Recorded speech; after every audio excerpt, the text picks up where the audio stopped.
SLK ഇങ്ങനെ ഒരു trials നമുക്ക് ഈ യൂത്തിന് തന്നതിന് ശരിക്കും താങ്ക്സ് പറയുന്നത്.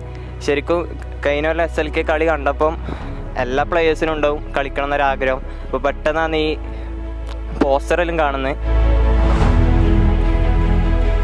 30 മിനിറ്റിന് മേലെ നമുക്ക് കളിക്കാനൊരു അവസരം തന്നതിന്, നമ്മളെ ടാലൻറ്റ് ശരിക്കും കാണാൻ ഒരു അവസരം തന്നതിന് ശരിക്കും താങ്ക്സ്. സൂപ്പർ ലീഗ് കണ്ടിട്ടുള്ളൂ.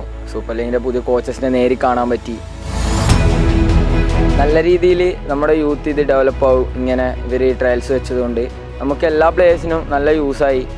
6 ടീം വന്ന് 6 coaches, under 23 category, open category എന്ന് വെച്ച് 2 ട്രയൽസ് നടത്തി. അപ്പോൾ അണ്ടർ 23 പ്ലേയേഴ്സാണ് നമുക്കൊരു ഭാഗ്യം പോലെ കരുതുന്നത്. കേരളത്തിലൊരു ഓപ്പർച്യൂണിറ്റി ആണല്ലോ, പുതിയൊരു ഓപ്പർച്യൂണിറ്റി ആണോ കേരളത്തിൽ. ഹൈ ലെവലായിട്ടുള്ള കോച്ചുമാരുടെ മുമ്പിൽ കളിക്കാൻ പറയുന്നത് തന്നെ വലിയ സംഭവം.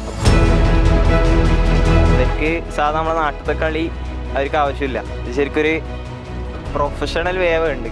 എന്തായാലും എല്ലാവരും രജിസ്റ്റർ ചെയ്യുക. ഇങ്ങനെയൊരു ഓപ്പർച്യൂണിറ്റി എന്ന് പറയുന്നത് തന്നെ നമുക്ക് വലിയ സംഭവമാണ്. ഞാൻ ആദ്യം രജിസ്റ്റർ ചെയ്യാണ്ട വിചാരിച്ചതാണ്, പക്ഷേ ഇപ്പോൾ രജിസ്റ്റർ ചെയ്തിട്ടില്ലെങ്കിൽ നഷ്ടമാണെന്ന് ഞാൻ വിചാരിക്കുന്നത്. കാരണം ഇത്ര 6 ടീമിൻ്റെ 6 കോച്ചുമാരില്ലേ. സോ നമ്മളെ കളി ഈ കോച്ചുമാരുടെ മുമ്പിൽ പ്രകടിപ്പിക്കുക എന്ന് പറയുന്നത് തന്നെ നമുക്കൊരു സംഭവമാണ്.